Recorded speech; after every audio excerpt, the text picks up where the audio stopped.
प्रिय मित्रों, आज 15 अगस्त है। माता मरियम के स्वर्गारोपण का पर्व है। आज खुशियां मनाना इसलिए भी उचित है कि हमारी मातृभूमि का स्वतंत्रता दिवस भी आज मनाया जाता है। प्रभु ने अपने स्वर्गारोहण के पहले शिष्यों को आदेश दिया था कि वे पवित्र आत्मा के इंतजार में यरूशलेम में ही रहे। शिशु ने उस आज्ञा का पालन किया और माता मरियम के साथ प्रार्थना में लीन रहे।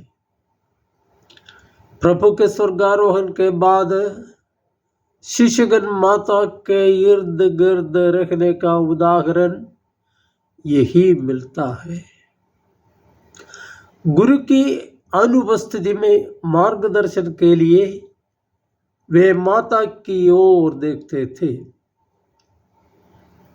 बाइबल में रेखांकित माता मरियम के आखिरी शब्द आज के सुसमाचार से हमने सुना। वे तुम लोगों से जो कुछ कहे वही करना। माँ का अपने बच्चों के लिए वही एकमात्र संदेश या आदेश है, यीशु के आदेशों का पालन करना। माता ने अपने जीवन में वही किया। उसने ईश्वर का वचन सहर्ष स्वीकार किया, उसको तन मन में संचित रखा और उसे जीवन में उतारा। इस प्रकार उसने ईश्वर की मां बनने के लिए अपनी योग्यता साबित की। पहली नारी हव्वा ने ईश्वर की आज्ञा को तोड़कर मानव कुल को पाप में डुबाया। दूसरी नारी मरियम ने आज्ञा पालन द्वारा मानव जाति को एक मुक्तिदाता को प्रदान किया। संसार की सृष्टि से पहले ईश्वर ने जाना कि मरियम अपने स्वतंत्र मन से ऐसा करेगी, इसलिए ईश्वर ने उसे प्यार किया, पुत्र की मां के रूप में चुन लिया और सब वरदानों से उसे सजाया। ईश्वर ने मरियम को अपवित्र होने नहीं दिया। एक पल तक भी यदि वो शैतान के अधीन होती तो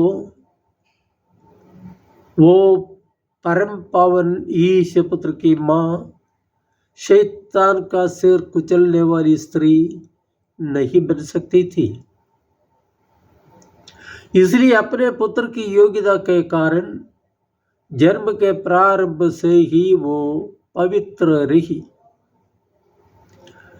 प्रभु के स्वर्गारोहण के बाद माता मरियम प्रेरितों और आदि कलीसिया को मार्गदर्शन और प्रोत्साहन देती रही और इस धरती पर अपना कार्य पूरा होने पर अपने परम प्रिय पुत्र से जा मिलना चाहा और ईश्वर ने उसे सशरीर स्वर्ग में बुला लिया।